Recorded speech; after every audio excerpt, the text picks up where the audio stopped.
disiplin, tapi juga komunikasi. Orang tua saya mengajarkan komunikasi itu selalu dua arah. Gitu. Bapak saya bilang, kamu jangan minta sama orang, nanti kamu kecewa. Minta sama yang menciptakan kamu. Selamat datang di Yuliandri Darwis Open House. Berjiwa petarung, konsisten, dan aktif di lingkungan sosial. Fokus mensejahterakan masyarakat menjadi bekalnya memperjuangkan cita-cita Indonesia. Selalu tekun terhadap apa yang sedang dikerjakan, membuatnya berhasil dalam setiap jejak karirnya. Bagaimana kisahnya berjuang mencapai kesuksesan? Selamat datang di Yuliandri Darwis Open House bersama Wakil Menteri Tenaga Kerja Afriansah Nur.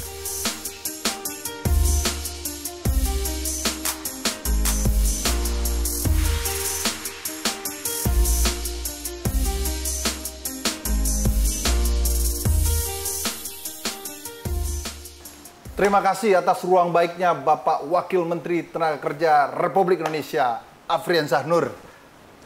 Terima kasih, udah. Terima sudah kasih. Hadir. Beliau ini adalah datuk juga, karena datuk saya juga ternyata.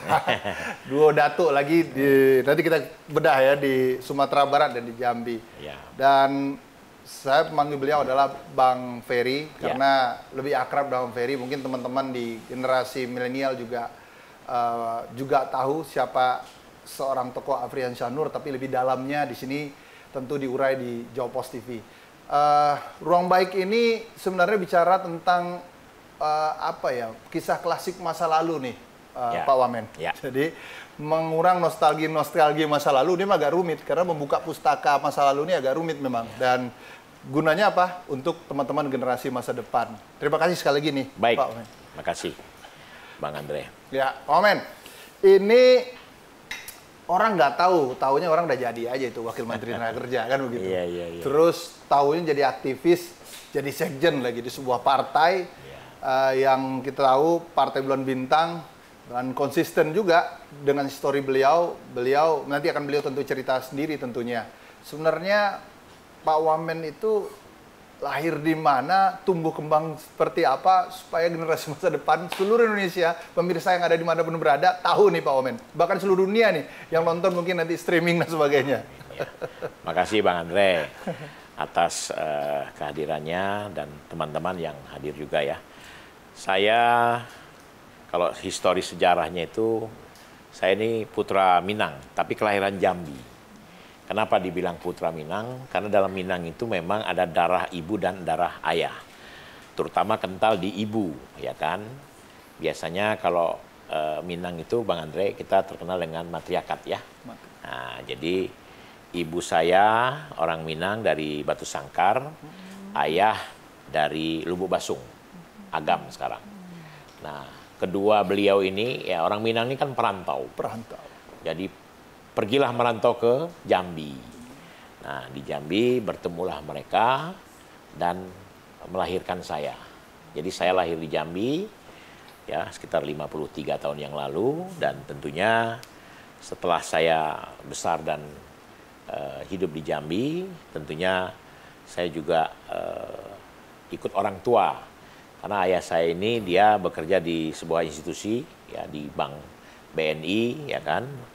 Dan ibu saya bidan, jadi kerja di rumah sakit di Jambi. Nah, tentunya dengan dasar yang kuat ya, kedua orang ini kan dulu PNS ya. Nah, saya tentunya sama ayah, kalau ayah ini orangnya sangatlah bergaul, artinya beliau karena memang dari bank, jadi darah marketingnya tuh jalan. Jadi DNA Minangnya juga jalan ya. DNA Minangnya juga jalan. Jadi orang Minang itu kan pedagang. Kan? Nah, jadi kalau ingat saya waktu kecil Bang Andre, beliau mengajak saya kalau pergi ya ketemu teman-teman, saya diajak ya kan. Nah, disitulah saya banyak belajar dari ayah soal komunikasi dan bergaul. Jadi ayah saya itu mengajarkan kita ini banyaklah bergaul dan ramah kepada setiap siapapun, dari yang tua kita hormati, dari yang muda kita sayangi, yang sebaya sama-sama kita memahami. Artinya betul-betul kita saling menghargai. Nah, inilah yang saya ambil dan saya pelajari. Termasuk beliau itu loyalitas sama pimpinannya tinggi sekali. Jadi siapapun pimpinan di Bank BNI itu, di bank itu, beliau akan loyal. Dan beliau itu selalu disayang oleh setiap pimpinan. Jadi mau pimpinannya, kan biasanya di Bank BNI itu kan berganti-ganti Bang. Jadi mereka tetap, ayah saya itu tetap betul-betul loyal kepada semua pimpinan. Nah, ini yang saya ajar, yang saya tangkap dari ayah saya. Nah, kalau ibu, sosok yang keras. Jadi sesuai dengan watak Minang, Batu Sangkar. Oh, keras. Turunan raja. Nah, jadi waktu kecil kita diminta untuk ya sebagai muslim belajar mengaji tuh, Bang Andre. Jadi kalau tidak pandai mengaji, habis kita tuh. Oh, dulu ibu tuh keras betul, keras dalam mendidik ya. Nah, jadi disiplin ini saya ambil dari ibu saya. Nah, disinilah saya belajar kedua orang tua ini. Kebetulan ibu juga PNS, bidan, dan beliau banyak membantu orang ya. Membantu orang yang lemah ya, kemudian kalau ada orang yang datang berobat ke rumah ya, dulu bidan-bidan yang kita kenal ini hebat-hebat, sama seperti kalau menurut pemikiran saya, ibu saya ini udah kayak dokter, jadi siapapun yang berobat sama beliau itu, insya Allah sembuh, dan semua yang berobat, baik yang tidak punya uang, yang punya uang, semua itu happy. Jadi ibu saya pun mengobati dengan hati. Jadi mungkin itulah yang diambil pelajaran dari ibu saya, suka menolong orang. Jadi kadang-kadang pasien, ya pasien ini Bang Andre, saya ingat betul, dia tidak punya uang, sakit, datanglah. Jadi ibu tuh bikin klinik kecil, bukan hanya sebagai bidan untuk pemeriksaan perempuan orang hamil saja, tapi berobat yang lain juga. Nah, jadi ketika datang dia nggak punya uang, malah dikasih uang. Habis disuntik, habis dikasih obat, dikasih uang sama ibu saya. Saya kadang-kadang mikir aja. Nah, tiba-tiba besoknya, setelah 3 minggu kemudian, orang itu datang lagi bawa buah-buahan. Ada yang bawa singkong, ada yang bawa pisang. Di kampung itu yang menarik ya? Itu ya kejadian tahun 80-an lah ya. Jadi disinilah saya melihat bahwa ibu suka menolong orang, ya kan. Ayah bergaul, jadi kedua orang tua inilah menjadikan pemikiran saya sebagai guru yang berharga buat saya. Selain kita di sekolah dan di kampus ya tentunya. Jadi inilah yang membuat saya dengan pengalaman orang tua ini, Bang Andre, ini luar biasa. Dan kedua beliau-beliau ini sekarang sudah tidak ada, sudah lama ya. Jadi ini yang menjadi dasar saya untuk belajar banyak dari kedua beliau ini. Tiba-tiba ada yang hanyut di bawah arus sungai. Di situ ibu marah betul dengan saya itu. Jadi saya diseret sama dia sampai dia nangis, dia marah tuh sambil nangis, kamu kalau ada apa-apa gitu kan gimana gitu. Nah, jadi saya ketawa aja. Jadi kenapa saya bilang begitu? Jadi ibu ini mendidik kita Bang Andre, artinya memang untuk kita dan untuk keluarga.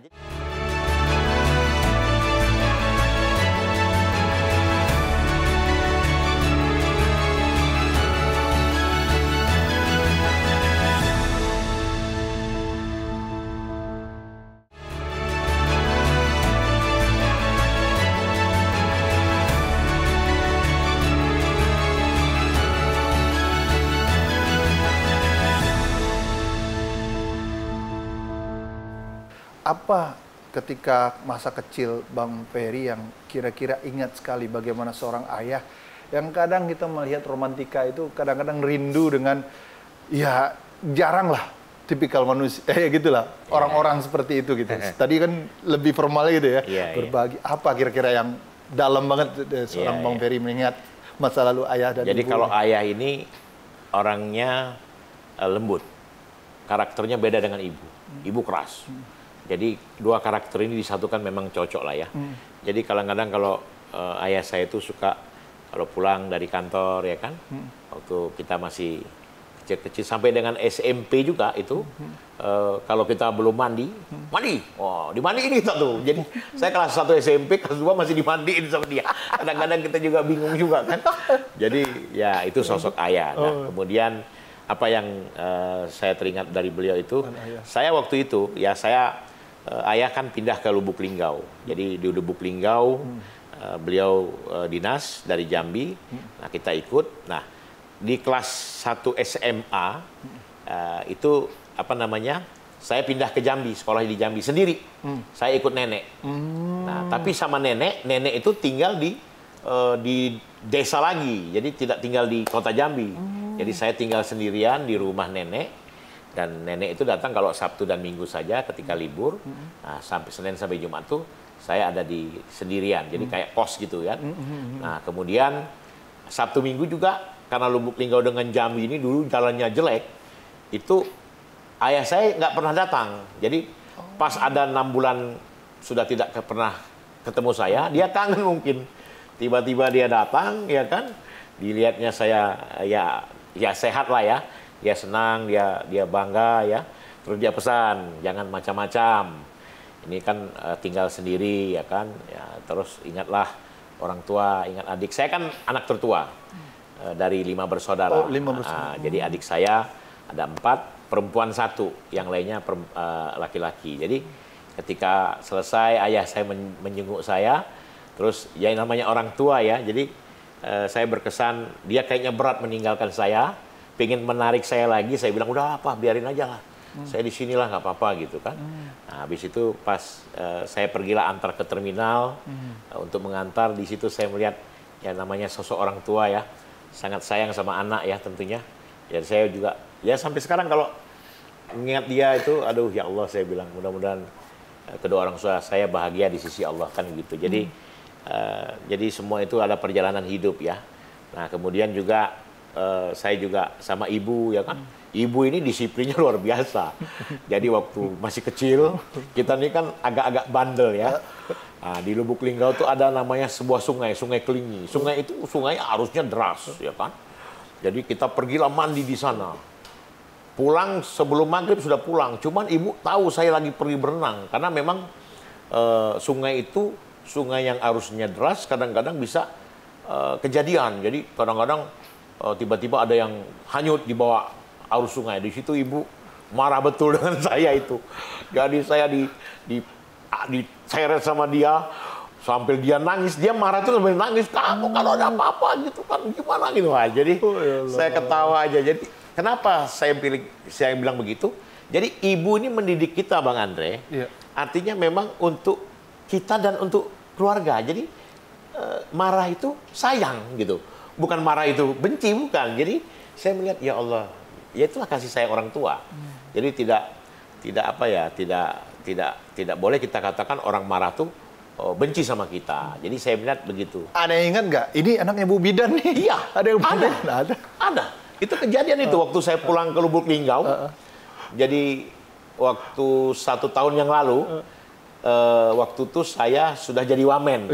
Kunjungan ke Lubuk Linggau. Terus bilang, ini anaknya Bidan Umpi bukan, katanya gitu. Dulu mama kamu pernah nolong saya gini-gini. Masya Allah, ya orangnya sudah tua juga. Gitu kan.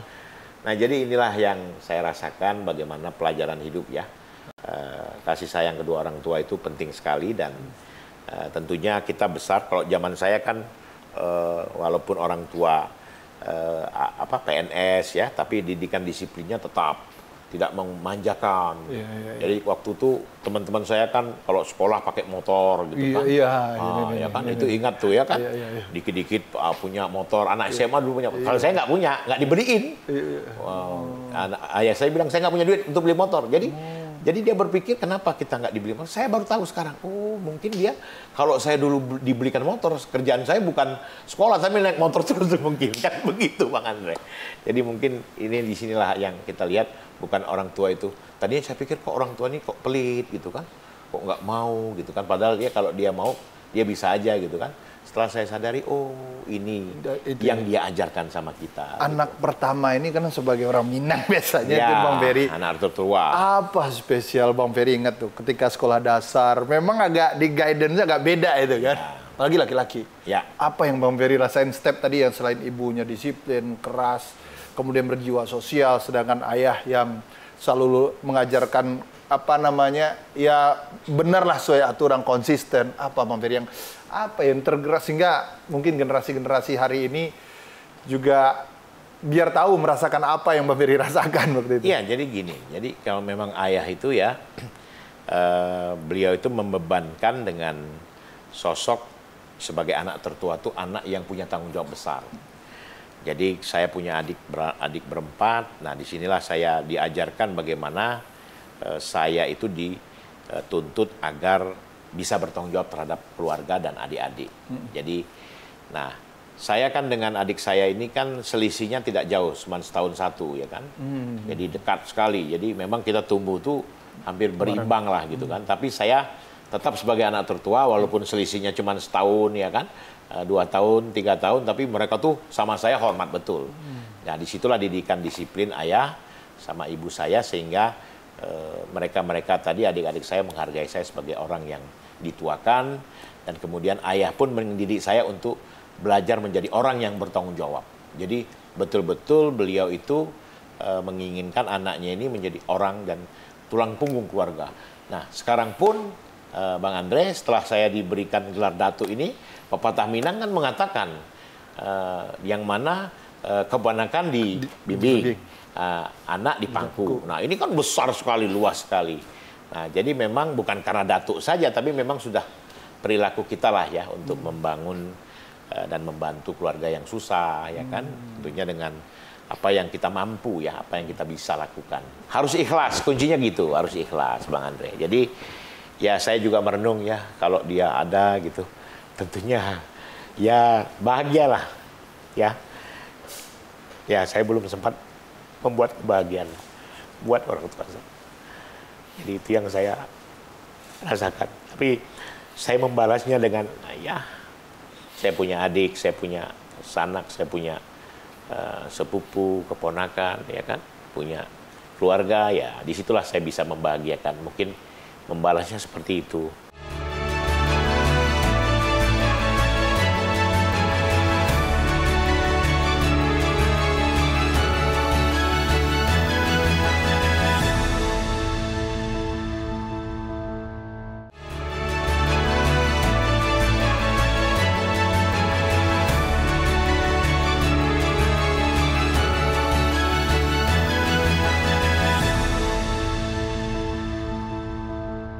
Kalau kisah klasik keluarga ini kan kadang-kadang membuat apa ya, memberi hati kita tuh agak sedikit, mungkin orang lain juga, pemirsa juga pernah menyadari hal yang sama.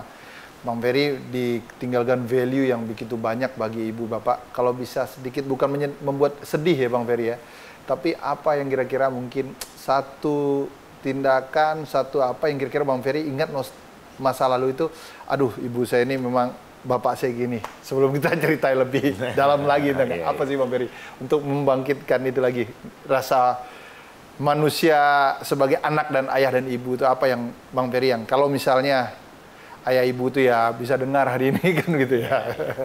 Ya itulah Bang Andre, saya juga tidak menyangka ya karir politik sebagai aktivis, sebagai politisi ya yang sekarang ini sudah berada di jenjang. Saya kan sekarang sekjen partai politik, yaitu Partai Bulan Bintang. Nah, kemudian diberikan amanah juga sekarang oleh Bapak Presiden sebagai Wakil Menteri. Ini kan tidak saya pikirkan. Tidak ada terpikir dan terniat di hati saya untuk jadi apa yang sekarang ini saya sudah tempati ya. Tapi inilah kuasa Allah, karena memang perjalanan hidup tadi kan berbagai macam ragam, Bang Andre. Nah, saya sendiri karena memang politisi, banyak bergaul, diajarkan orang tua saya dulu. Ayah saya mengajarkan kita bergaul dan baik sama semua orang, ya kan. Dan mungkin inilah yang saya dapatkan sekarang. Sehingga saya juga pernah, ayah saya meninggal tahun 2008. Ibu saya meninggal 2015. Jadi saya kadang-kadang saya suka merenung, ya Allah, kalau beliau-beliau masih hidup, mungkin ya beliau-beliau akan merasa bangga. Tapi bangga dengan apa yang saya lakukan tentunya. Apa yang saya perbuat Bang Andre, bukan bangga dengan jabatan. Percumalah jabatan itu kalau saya sudah dapat, tapi saya tidak berbuat yang terbaik untuk negara, untuk bangsa. Makanya saya camkan betul ketika ayah saya dulu mengingatkan, Ferry, kalau nanti kamu jadi sesuatu yang baik, tentunya diamanahkan dengan baik. Jadi laksanakan tugas itu sebaik-baiknya. Dan contoh kesederhanaan ayah saya itu yang saya ambil. Jadi ayah saya itu orang yang betul-betul membuat atau mendidik prinsip sederhana. Tidak boleh bermewah-mewah, tidak boleh jor-joran, artinya kelihatan eksklusif, ya kan? Nah, dulu di kampus saya ini terkenal dengan aktivis gembel gitu. Jadi, walaupun ayah saya, mohon maaf loh, ayah saya itu kepala bank ya. Cuman saya, waktu terakhir saya sekolah itu dia sudah kepala bank. Jadi, saya tetap aja santai gitu kan. Karena memang dididik untuk tidak punya apa-apa. Jadi ya memang inilah yang menjadikan kita sebagai manusia ya, yang menyadari. Nah, kalau sudah jadi orang, kamu harus bermanfaat untuk orang banyak. Jangan kamu jadikan jabatan itu sebagai suatu yang kamu bangga-banggakan, ya kan? Kamu sombongkan gitu. Jadi ini yang membuat dan mengajarkan saya seperti itu. Tetap rendah diri, tetap santun dan hormat kepada yang tua, ya kan? Sejajar, saling menghargai dengan yang sesama atau sebaya, dan menyayangi yang mudanya. Ini yang saya ambil dari prinsip ini. Nah, kalau ibu saya ya lebih menitik beratkan, seringlah membantu orang. Jadi insya Allah kalau Anda sering membantu orang, nanti insya Allah Allah akan membalaskan dengan orang lain, walaupun orang tadi yang sudah dibantu tidak pernah membalaskan begitu. Jadi harus ikhlas, kuncinya gitu, harus ikhlas Bang Andre. Jadi ya saya juga merenung ya, kalau dia ada gitu, tentunya ya bahagialah ya.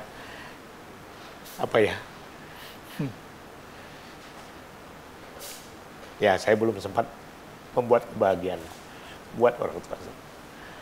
Jadi itu yang saya rasakan. Tapi saya membalasnya dengan, saya punya adik, saya punya sanak, saya punya sepupu, keponakan, ya kan, punya keluarga, ya disitulah saya bisa membahagiakan. Mungkin membalasnya seperti itu.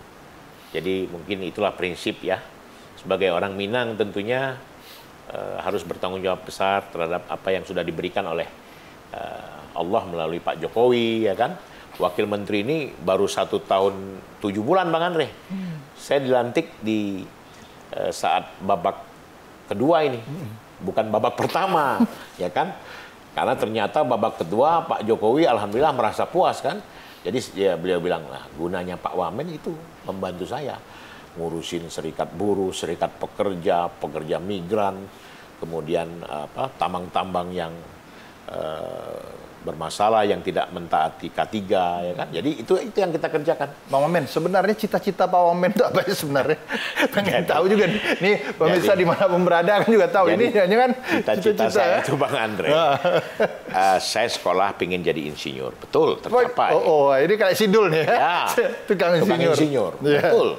Dan ketika saya sekolah, ya sekitar semester 9, semester 8, saya kerja ya. Waktu itu kami mulai dengan kerja praktek dulu di sebuah perusahaan, ya kan. Nah, NRC waktu itu Nusa Raya Cipta, ya kan. Kemudian di beberapa perusahaan. Jadi, nah dari kerja praktek selesai kami lanjutkan dengan ya magang lah, istilah sekarang ini kerja nyambil lah gitu, ya kan. Pertama itu cita insinyur. Dan betul. sudah tercapai insinyur, udah itu aja. Udah, maksudnya? Ya, udah. Ada pemikiran lain. Dulu mewah sekali itu ya? Nah, ya, yang penting sudah jadi insinyur, sudah enak. Itu gitu, ya? Kan? Nah, ternyata nggak sampai di situ, ya kan? Iya. Nah, saya terjun ke politik, ya kan? Nah, pas insinyur itu memang diikhtiarkan. Waktu itu Pak Wamen SMA, kalau nggak salah, SMA, Fisika ya? Fisika. Terus sekolah hijrah ke Jakarta. Pindah ke Jakarta. Jambi, Ini gimana cerita itu? Ya, dari Jambi, saya tamat SMA ya tahun 90-an, saya pergilah ke Bandung. Dan saya sudah bilang sama ayah saya mau masuk teknik sipil. ITB lah ini pastinya. ITB. Jadi ITB, saya incerlah ITB. Ya, berangkatlah kita dari Jambi, pergi. Dan itu pun tahu nggak Bang Andre, saya berangkat itu sendiri. Ayah saya bilang saya nggak bisa ngantar, udah apa nggak apa-apa. Tapi saya punya kawan di Bandung. Jadi kontak kawan yang di Bandung, saya tinggallah sama dia, numpang. Wah, ini udah perantau udah mulai nih ya? Ya, Jiwa perantau itu. Jiwa perantau. Karena memang kan waktu di Jambi kan saya juga sendirian. Iya, ada sendirian juga udah duluan ya. Ada nenek. Tapi ada nenek, boleh lah. Kalau ini benar-benar perantau, yang tak tahu sama sekali Bandung. Ini menarik. Dan tidak tahu sama sekali Jakarta. Itu pesawat dulu nggak segampang hari ini. Kita Besok bukan berangkat. pesawat, Pak. Naik bus. Saya ingat betul naik bus. Ya kan? Busnya kebayang ya? 3 hari 3 malam. Dari Jambi naik bus itu ke Bandung. Gitu. Turunlah di Kebun Kelapa. Nah, kalau Bang Andre tahu ingat. Kebun Kelapa. Kebun Kelapa itu. Saya karena kuliah di Unpad di Kebun Kelapa ya. Terminal Kebun Kelapa.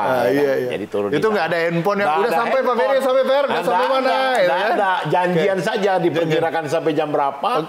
Nah terus cuman waktu itu saya minta alamat aja deh. Saya bilang takutnya kalau nyampe tengah malam ya kan. Iya. Nah, jadi saya minta alamat, terus kemudian ya berangkatlah saya ke Bandung. Sampai Bandung kalau nggak salah jam 11 malam itu. Tapi rupanya masih ditungguin, ya kan. Akhirnya sama teman saya itu, namanya kalau nggak salah Ilham itu ya. Jadi dia ajak saya ke kos-kosannya dia. Jadi dia kuliah dulu di sana. Oh, sudah kuliah, dia semester 2 tahun kuliah lah di sana, ya kan. Nah, jadi sama Mas Ilham itu diajak, terus kamu mau kuliah di mana? Saya mau lamar ITB nih, saya bilang kan, wah teknik sipil kan. Nah saya sempatlah 1 bulan ikut bimbingan tes, ya kan. Nah ikut tes, nah ternyata gagal. Datanglah orang tua dari Jakarta, dari Bandung, dari Jambi. Dari Jambi. Bukan, dari Lubuk Linggau. Oh, Lubuk Linggau, sorry, dia dinas di Lubuk Linggau. Dia dinas di Linggau. Datanglah dari Lubuk Linggau, jemput. Udah, kamu berangkat aja ke Jakarta. Kata paman saya, kata dia punya saudara, ada sekolah yang bagus swasta, teknik sipil di ISTN katanya. Jadi berangkatlah saya ke Jakarta, masuklah ISTN. Nah, saya ambillah jurusan. Karena teknokrat waktu itu zamannya swasta sedikit sekali itu, Pak. ISTN sangat terkenal waktu itu. ISTN tahun 80-90-an itu sangat terkenal. Dan kebetulan kan Profesor Ruseno, ahli beton Indonesia, dan mantan Menteri PU pertama di eranya Pak Soekarno. Nah, jadi begitu. Nah, jadi saya kuliahlah saya di sana. Belajarlah menuntut ilmu di sana, jadi aktivis di sana, dan kemudian saya juga coba bekerja untuk mencari pengalaman ya, karena ini menarik nih. Ya. Sekolah tapi kerja, ini banyak anak muda banyak nggak tahu.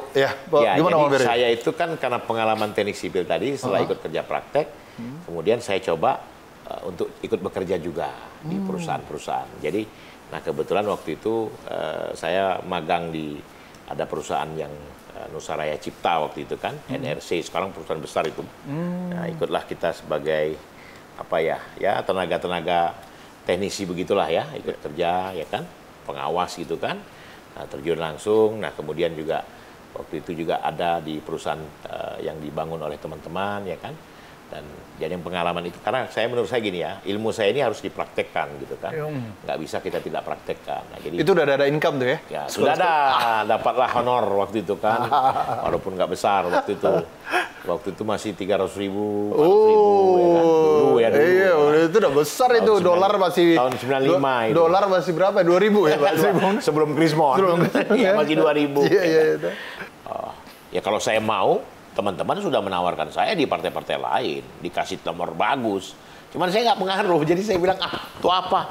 Saya ingin coba sesuatu yang lain, yang betul-betul bahwa partai ini bisa memberikan warna untuk kita. Visi dan misinya seperti apa.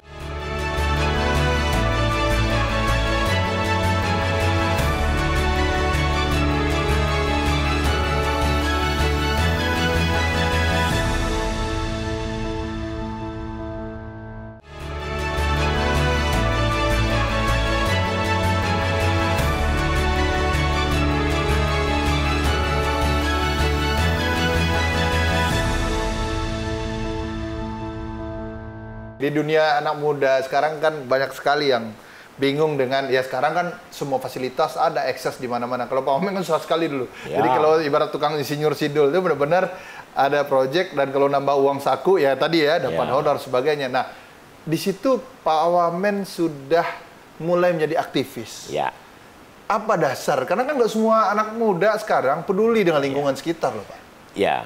Jadi tahun 91, 92 saya masuklah senat himpunan ya. Dulu namanya kalau saya kan karena teknik sipil jadi himpunan mahasiswa sipil. Nah, saya diangkat 93 menjadi ketua himpunan mahasiswa sipil. Nah, disitulah saya berkiprah, kemudian melakukan kegiatan-kegiatan aktivis mahasiswa, dan memang betul-betul sebagai aktivis tentunya banyak berinteraksi. Nah, termasuk suka diskusi. Kita sering ngumpul tokoh-tokoh, termasuk Gus Dur almarhum. Itu pernah jadi pembicara di kampus saya, di himpunan saya. Dan saya kan kebetulan sekjen Forum Perwakilan Mahasiswa. Dulu, sekarang BEM. Saya sekjennya gitu kan. Jadi ya luar biasa, kampus kami itu dulu mahasiswanya itu hampir 12.000 orang gitu. STN, ya teknik sipil dan fakultas tekniknya ada berapa, ditambah D3, ada farmasi juga. Makanya kalau demonstrasi ya STN termasuk yang the best ya. Waktu itu demo waktu itu ya kan. Nah, jadi sekarang ini ya dengan pengalaman aktivis tadilah saya melihat bahwa ilmu aktivis atau ilmu pergaulan dalam organisasi ini penting, Bang Andre. Nah, anak-anak sekarang kan karena zamannya sudah berubah ya kan. Artinya dulu kan kami mengkritisi kebijakan-kebijakan pemerintah ya kan. Kalau sekarang kan kita lihat, mohon maaf ya, mahasiswa sekarang daya kritisnya tuh sangat berkurang kalau menurut saya ya. Jadi yang dikritik itu bukan kebijakan tapi personal pemerintah gitu loh. Kalau menurut saya, Bang Andre. Jadi kalau harusnya teman-teman itu memang mengkritisi kebijakan-kebijakan yang tidak pro rakyat.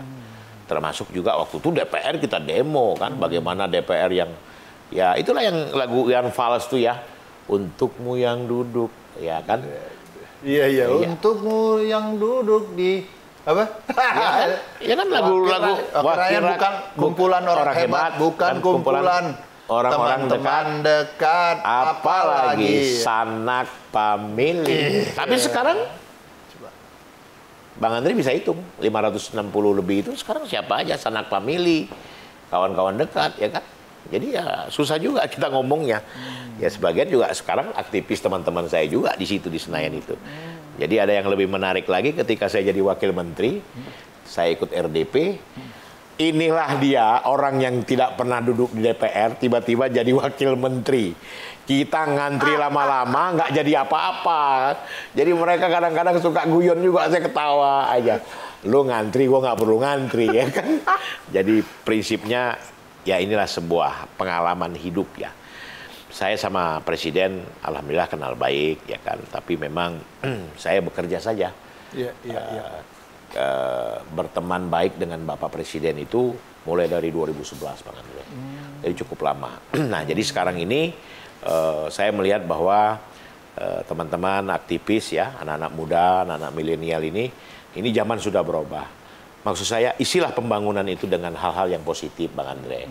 Ya kan, kritis boleh, tapi kritis membangun soal-soal kebijakan gitu loh, bukan soal-soal apa yang personality pribadi gitu ya. Nah ini yang sekarang saya sedang menyimak. Oh anak-anak kita sekarang segmennya sudah berubah gitu. Ya kan, artinya ini yang harus kita tanamkan kembali, jiwa-jiwa kritisnya ini harus dibangun kembali. Saya misalkan nggak bagus sebagai wakil menteri atau di Kementerian Tenaga Kerja, kritisi.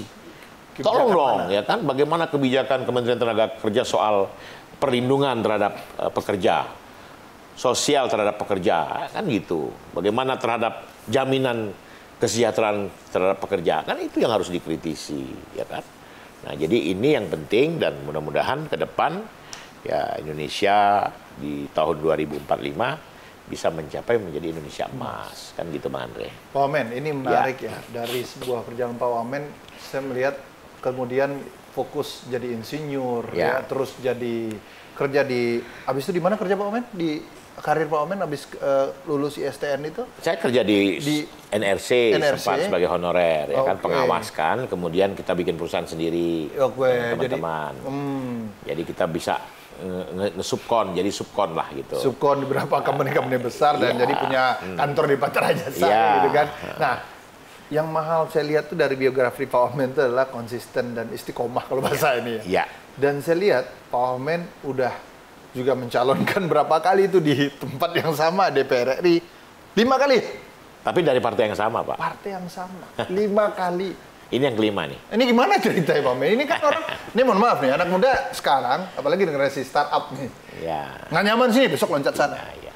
Baru 2 bulan lagi, 3 bulan pindah lagi nih. Ya inilah konsistensi, ini penting. Gimana ilmunya nih, ilmunya mahal nih. Jadi gini Bang, kita melihat saya begini ya. sebagai aktivis yang sekarang sudah berkarir di bidang di politisi langsung ya, saya melihatnya bahwa apa maksud dan tujuan kita ini menjadi calon legislatif misalkan. Apa nawaitunya, niatnya dulu. Kalau hanya sekedar mencari posisi jabatan, nah itu tidak akan selesailah untuk diri kita.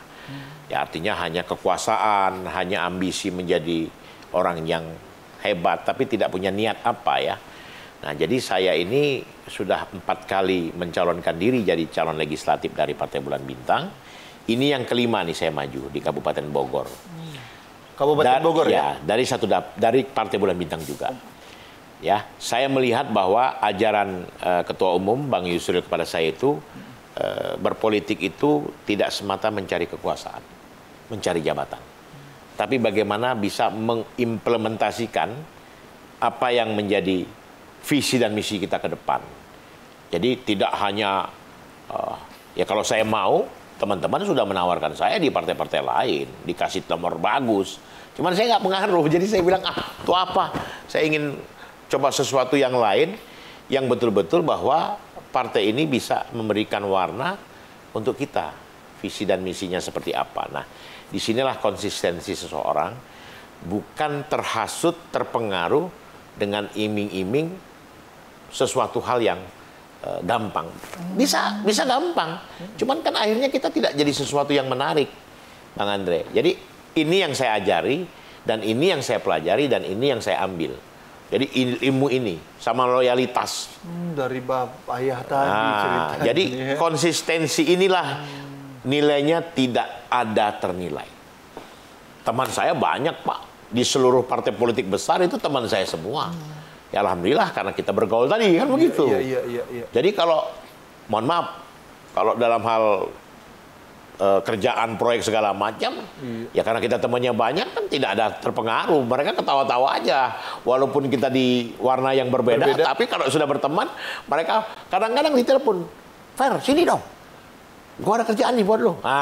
Malah begitu, malah ditantangin kita. Ya sudah, gua datang. Mana kerjaannya gua? Tidak pakai syarat ya, tapi dengan syarat lo harus pindah ke sini. Oh tidak ada itu. Kan banyak sekarang itu. Tidak ada. Mereka tetap ya menganggap saya ini berkawan dan mereka juga menganggap kita ini bersahabat. Jadi kebetulan dasar kita memang udah biasa melarat, jadi cuek aja. Lu mau ngapain juga udah biasa. Gue melarat kan begitu. Ya biasa susah. Senang juga sudah pernah. Balik lagi susah, ya bolak-balik aja. Jadi up and down.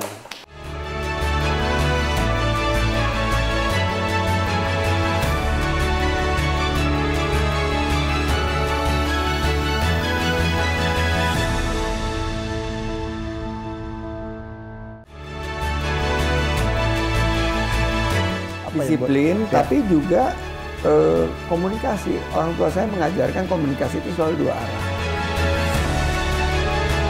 Gitu. Bapak saya bilang, kamu jangan minta sama orang, nanti kamu kecewa. Minta sama yang menciptakan kamu. Selamat datang di Yuliandri Darwis Open House. Apa ya namanya manusia itu kan up and down hatinya Pak Wamen. Lihat, aduh partai ini udah 1 kali nggak lolos, 2 kali nggak lolos. Ini udah 5 kali berarti hampir 20 tahun lebih kan Pak Wamen di Partai Bulan Bintang. Orang kan bingung nih apalah ilmu nih pakai deh. Ini kan ternyata simple. Loyalitas itu ada ketulusan hati ya. Itu Pak Wamen. Itu mahal dan itu tidak gampang. Loyal sama siapapun, insya Allah kita berkah. Ya kan, ya ini ilmu ini yang orang banyak yang nggak punya. Ini mahal. Kadang-kadang highlight dengan ini Bang, dengan iming-iming sesuatu hilang, luntur tuh ya. Banyak sekali. Banyak sekali anak muda hari ini. Lihat aja di kebetulan dasar kita memang udah biasa melarat, jadi cuek aja. Lu mau ngapain juga udah biasa. Gue melarat kan begitu. Biasa susah. Senang juga sudah pernah. Balik lagi susah, ya bolak-balik aja. Jadi, up and down. Dan gaya saya tanya ya, mungkin Bang Andre silakan cek teman-teman. Coba tanya. Itu gaya Pak Wamen itu dari dulu kayak gitu aja tuh, nggak pernah berubah-ubah. Selengean, selebor, pokoknya koboi. Ya itu gaya saya. Nggak ada cerita. Kalau orang kan dihormati begini. Nggak ada. ajudan saya, pengawal saya. Kalau saya lagi error, bukan lagi error, lagi pengen makan di pinggir jalan, pinggir jalan, berhenti. Pak, Pak, gue nggak punya musuh kok, gue bilang.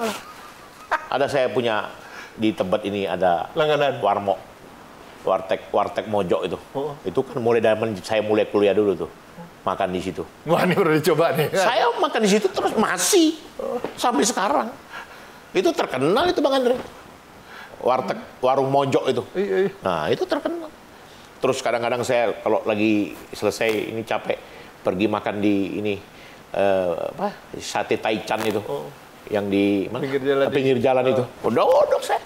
Terus makan gulai tikungan yang di Blok M. Aduh, di situ.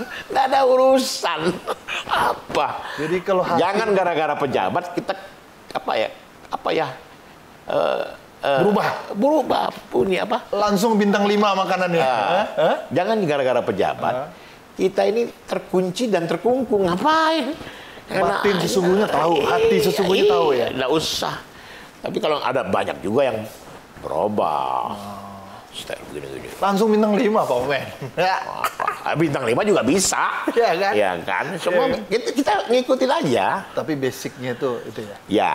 Jadi saya pikir jangan gara-gara kita jadi pejabat, kita merubah sikap dan karakter Bang Andre. Jadi apalah artinya jabatan? Besok juga dicabut sama Allah. Ganti presiden, ganti. Ya kan? Jadi orang biasa lagi. Ya, ngapain kan begitu Bang Andre? Hobi Pak Omen itu apa sih Pak Omen? Saya waktu kecil dulu pemain tenis.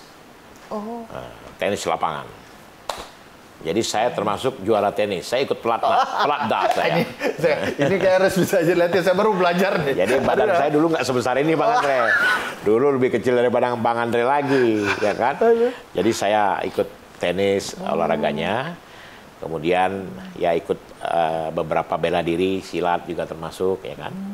Nah, jadi sekarang saya diminta oleh teman-teman dari Banten menjadi Wakil Ketua Dewan Penasehat Terumbu Banten, ya kan?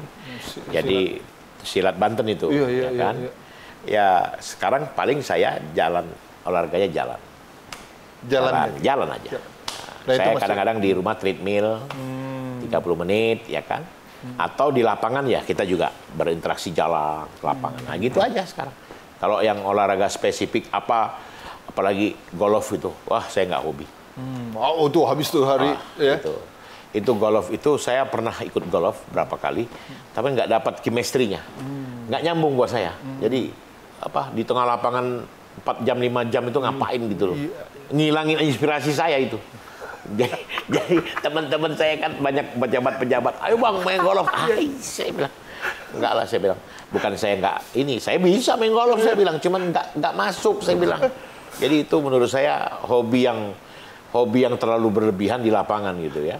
Kalau orang kan lobby ya, saya nggak mau lah. Capek. 5-6 jam di lapangan golf itu ngapain kan begitu. Jadi saya nggak masuk. Jadi saya treadmill, kemudian kadang-kadang jalan, ya kan. Nah, jadi itu kegiatan saya yang rutin lah gitu. Saya melihat ya, saya sedikit mengkritisi.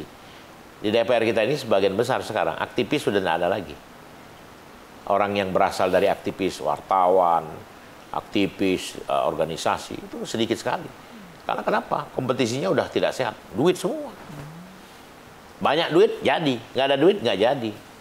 Punya pemikiran hebat, nggak punya duit, nggak jadi.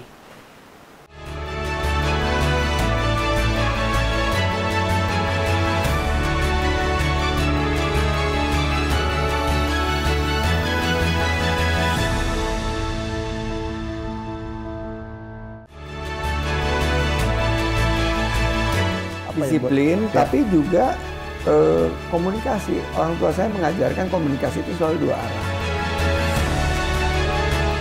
Gitu. Bapak saya bilang, kamu jangan minta sama orang, nanti kamu kecewa. Minta sama yang menciptakan kamu. Selamat datang di Yuliandri Darwis Open House. Untuk generasi muda nih Bang Ferry, gimana? Banyak anak muda yang pertama apatis terhadap politik. Tadi anak Bang Ferry menceritakan bahwa anak saya sudah bukan karena bapaknya nih, tapi ada sesuatu yang diajarkan. Apa itu? Karena banyak sekali Bang Ferry. Udahlah, don't care, bahkan ya mohon maaf, bahkan pemilih pun juga malas kan. Ya. Jadi saya melihat gini ya, kalau soal politik Bang Andre, ini memang harus ditanam dari jiwanya dulu. Tidak bisa dikarbit, tidak bisa dipaksakan. Jadi kalau saya lihat banyak sekarang lahir politisi karbit, nah hasilnya juga karbit. Hasilnya nggak maksimal. Jadi ketika dia duduk diberikan amanah, dia nggak tahu apa yang dia kerjain. Ya kan? Saya minta maaf nah Bang Andre. Saya sangat mengkritisi ya beberapa teman-teman di DPR juga ya. Dari sekian banyak DPR itu, berapa sih yang kritis terhadap bangsa ini? Nggak ada. Selebihnya duduk, diam, dengar, mungkin juga nggak ngerti apa yang dia mau kerjain. Ya kan? Gaji besar. Ya kan? Katanya kan DPR itu kunci pengawasan, budgeting. Ya kan? Kemudian apalagi regulasi, ya kan? Pembuat undang-undang kan? Harusnya kan dia mesti mampu, Bang Andre. Nah, ini harusnya digunakan kesempatan ini. Cuman karena banyak lahir politisi karbitan, akhirnya ya berantakan. Saya melihat ya, saya sedikit mengkritisi. Di DPR kita ini sebagian besar sekarang, aktivis sudah tidak ada lagi. Orang yang berasal dari aktivis wartawan, aktivis organisasi, itu sedikit sekali. Karena kenapa? Kompetisinya udah tidak sehat. Duit semua. Banyak duit, jadi. Nggak ada duit, nggak jadi. Punya pemikiran hebat, nggak punya duit, nggak jadi. Terakhir deh, Bang Ferry, pesan untuk masa depan Indonesia, anak muda Indonesia, dari versi Bang Ferry. Jadi sekarang ini anak muda Indonesia harus betul-betul bisa memanfaatkan momen yang baik ini, Bang Andre. Karena generasi penerus ke depan ini adalah anak-anak muda yang kita kenal dengan generasi milenial. Ya, kalau dalam istilah yang kita kenal sekarang kan daerah ini dikenal dengan bonus demografi, Bang. Banyaknya usia produktif ketimbang usia tidak produktif. Nah, dalam kondisi banyaknya usia produktif, tentunya pemerintah bekerja sama dengan semua stakeholder bisa memanfaatkan kesempatan yang baik ini, Bang, untuk membangun sumber daya manusia Indonesia yang mempunyai skill dan kemampuan serta kompetensi yang memadai. Nah, inilah saatnya anak-anak muda berkiprah ya. Saya lihat sekarang banyak anak-anak muda ya, mohon maaf Bang Andre, memang sekarang ini banyaklah anak-anak muda kreatif ya, yang sudah mulai muncul ya. Tapi tidak sebanding dengan jumlahnya. Kan penduduk Indonesia ini kan hampir 278 juta. Sementara generasi milenial ini sekarang sudah di angka 57%. Jadi banyak. Nah, yang kreatif ini masih rendah kalau dibandingkan dengan jumlah keseluruhannya. Nah, jadi ini yang harus ditanamkan. Pemerintah harus bertanggung jawab terhadap masa depan anak-anak kita, dan tentunya juga anak-anak kita harus kreatif untuk menggunakan kesempatan yang baik ini. Jadi gunakan kesempatan ini sebaik-baiknya untuk berkiprah di dunia atau sektor apapun, sehingga mereka juga ke depan bisa bermanfaat untuk dirinya, keluarganya, dan untuk orang lain serta negara. Nah, ini memang harus ditanamkan betul Bang Andre. Kalau tidak, pemerintah tidak sejalan dengan anak-anak muda kita, akan repot nantinya. Nah, ini yang memang sedang kita canangkan ya di Kementerian Tenaga Kerja tentunya. Kami sedang membuat fokus soal bagaimana penciptaan vokasi yang baik. Sehingga anak-anak kita punya skill, punya kemampuan, dan mereka juga bisa kita latih di balai-balai yang kami punya. Kalau yang tidak punya uang atau tidak punya pendidikan skill, kami siap melatih, dan disinilah programnya Kementerian Tenaga Kerja untuk memberikan pelatihan sehingga anak-anak itu punya skill. Sehingga ketika mereka sudah punya skill, mereka bisa bikin wirausaha, atau bisa bekerja di suatu institusi, atau bisa melakukan kemandirian yang mereka inginkan gitu, Bang. Jadi memang ini yang harus dipertegas dengan oleh pemerintah ya, sama anak-anak muda kita. Begitu, Bang. Wakil Menteri Ketenagakerjaan Republik Indonesia Afriansyah Nur. Bang Ferry, terima kasih atas waktunya, sharingnya. Semoga ini menjadi sebuah catatan baik untuk kita semua, dan tetap selalu menginspirasi bagi kami generasi yang mungkin berharap banyak seperti akan muncul Bang Ferry lainnya. Sekali lagi terima kasih pemirsa, sampai ketemu di episode selanjutnya di Jalan Dedes Open House. Assalamualaikum warahmatullahi wabarakatuh. Assalamualaikum warahmatullahi wabarakatuh. Makasih Bang Andre. Sama-sama. Sukses Bang Andre. Sama-sama, Bang. Anak muda.